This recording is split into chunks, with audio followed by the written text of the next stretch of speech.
بسم اللہ الرحمن الرحیم۔ السلام علیکم ورحمۃ اللہ وبرکاتہ۔ عزیز طلبہ، امید ہے کہ آپ خیریت سے ہوں گے۔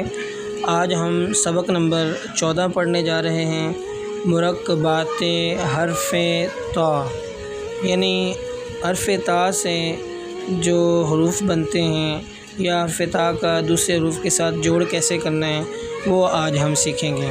اس کا پہلا حصہ ہم کل پڑھ چکے ہیں، آج ہم دوسرے حصے کے بارے میں بات کریں گے۔ پچھلے حروف کی صرف دہرائی کرتے ہیں کہ جب آپ نے طا لکھنا ہوتا ہے تو اس کا طریقہ کار یہ ہے کہ آپ نے مارکر کا جو قط ہے وہ تھوڑا سا ٹیڑھا رکھنا ہے، اور جس طرح الف لکھتے ہیں ویسے الف ڈالنا ہے۔ یہاں تک الف لکھنے کے بعد آپ نے طا کے اوپر والا حصہ تھوڑا سا باریک، جس طرح سواد کے اوپر والا حصہ ہوتا ہے، باریک کرنے کے بعد نیچے آپ نے تھوڑا سا موٹا رکھنا ہے۔ یہ والی گولائی موٹائی میں ہوگی اور ادھر پھر باریک ہوگا۔ یہ طا اور با میں یہ دونوں اوپر کے کونے برابر ہونے چاہیے اور نیچے سے گول ہونا چاہیے کشتی کی طرح۔ طا اور جیم کے بارے میں پہلے ہی بات کر چکے ہیں کہ اس میں طا ڈالنے کے بعد آپ نے یہاں المدہ ڈالنا ہے۔ المدہ لکھنے کے بعد اس کو سنگل ہی نیچے لانا ہے اور نیچے دین کا دائرہ آپ نے گولائی میں بنانا ہے، اس طرح کہ آپ نے یہ خیال رکھنا ہے کہ ادھر آپ فرضی لائن لگائیں تو آپ کا جو دائرہ ہے وہ نہ اس طرف ہو نہ اس طرف، درمیان میں نقطہ لگانا ہے، اس کا جھکاؤ اس طرف ہونا چاہیے۔ طا اور دال میں یہاں آپ نے گیپ ضرور رکھنا ہے۔ طا اور را میں یہ والی جو گولائی ہے یہ ضروری ہے، اس طرح آپ اس کی گولائی کا خیال رکھیں گے۔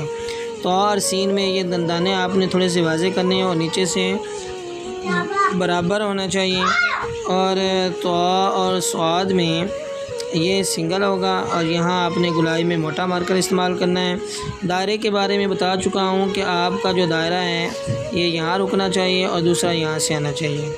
طا اور عین میں یہ آج کا ہمارا لیسن ہے، آج کا سبق ہے کہ آپ نے طا اور عین 2 سٹیپ میں کرنا ہے۔ یہاں پر رک کے یہاں سے آپ نے سنگل لائن اوپر جانا ہے نوک کے ساتھ، اور نوک کے ساتھ جس طرح جیم کے اوپر والا حصہ بناتے ہیں گولائی میں پیچھے کی طرف جانا ہے اس طرح، اور پھر سنگل ہی آپ نے نوک کے ساتھ ہی یہاں تک آپ نے گولائی کرنی ہے، ادھر فرضی لائن لگا لینی ہے، اور یہاں سے آگے آپ نے جو مارکر کا قط ہے وہ گولائی میں موٹا استعمال کرنا ہے، اس طرح اس کا جھکاؤ اس طرف ہونا چاہیے۔ یہ دیکھ لیں کہ ادھر صرف یہاں اس جگہ پہ موٹا ہے قط، یہاں بھی باریک ہے، یہاں بھی باریک ہے، بعد میں اس کو آپ نے فل کر دینا ہے۔ اس کے بعد طا اور فا اس طرح ڈالیں گے، یہ با کی طرح نیچے سے گول ہوتا ہے، اوپر نقطہ لگانا ہے۔ طا اور قاف میں آپ نے یہ خیال رکھنا ہے کہ یہ قاف جو ہے یہ تھوڑا سا پیچھے کی طرف ہونا چاہیے۔ سب سے پہلے طا ڈالیں، یہ قاف ڈالتے وقت آپ نے دھیان رکھنا ہے، کچھ بچے یہاں سے اس طرف لے جاتے ہیں، یہاں سے نہیں کھینچنا بلکہ گولائی میں آپ نے پیچھے کی طرف جانا ہے، اس طرح یہاں اس کا موٹا قط ہونا چاہیے، یہاں باریک ہونا چاہیے۔ رول دائرے کا یہ ہے کہ آپ نے اس کاف کی جو بناوٹ ہے اس کے نیچے ہونا چاہیے۔ طا اور کاف جو ہے یہ تھوڑا سا لمبا بھی کر سکتے ہیں، چھوٹا بھی لکھ سکتے ہیں، اس طرح یہ اس کا طریقہ کار ہے۔ اس کے بعد طا اور لام جو ہے وہ جلدی سے لکھتے ہیں، آسان سا طریقہ ہے۔ یہاں جیسے طا الف تا ڈالتے ہیں، یہاں رکیں گے، آگے اس کا دائرہ بنانا ہے، دائرہ آپ نے یہاں پہ روکنا ہے۔ طا اور میم میں آپ نے یہ والی جو گولائی ہے اس کا خاص خیال رکھنا ہے۔ طا نون آپ اس طرح لکھیں گے، گولائی کا دھیان رکھنا ہے، گولائی اس طرف جھکاؤ ہونا ہے اور اس کا دائرہ دوسری سائڈ سے یہاں رکنا چاہیے، یہ اوپر ہونا چاہیے۔ اس کے بعد طا اور واو، وہ آپ اس طرح لکھیں گے۔ طا اور ہا میں یہ دیکھیے یہاں تک، یہاں چھوٹا المدہ ڈالیں گے اس طرح۔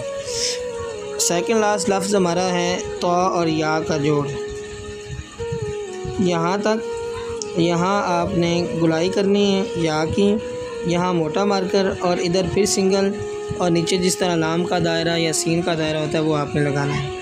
اس کے بعد طا اور بڑی یہ کا جوڑ آپ اس طرح لکھیں گے۔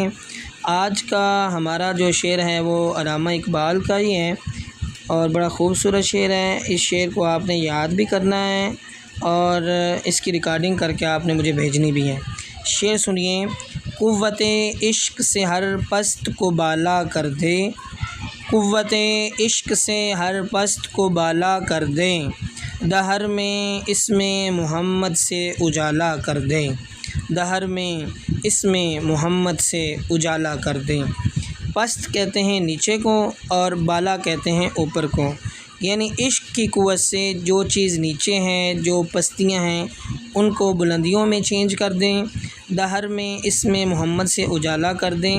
دہر کا معنی ہوتا ہے زمانہ، اور یعنی اس سے مراد یہ ہے کہ آپ صلی اللہ علیہ وسلم کے نام کے ساتھ، آپ کی تعلیمات کے ساتھ اور آپ کی شخصیت کے ساتھ اور آپ کی ہستی کو اپناتے ہوئے اس زمانے کے اندر روشنی کر دیں۔ اور انگلش میں ہم نے پھر A to Z جو الفابیٹس ہیں وہ شروع کیے ہوئے ہیں تاکہ بنیادی چیزیں جو ہیں وہ پکی ہو جائیں۔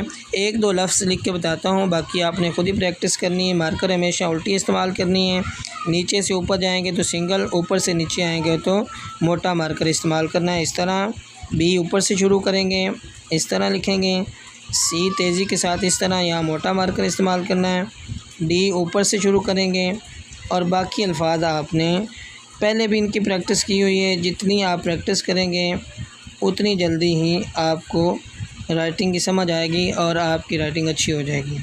عزیز طلبہ، امید ہے کہ آپ کو میری تمام باتوں کی سمجھ آ گئی ہوگی۔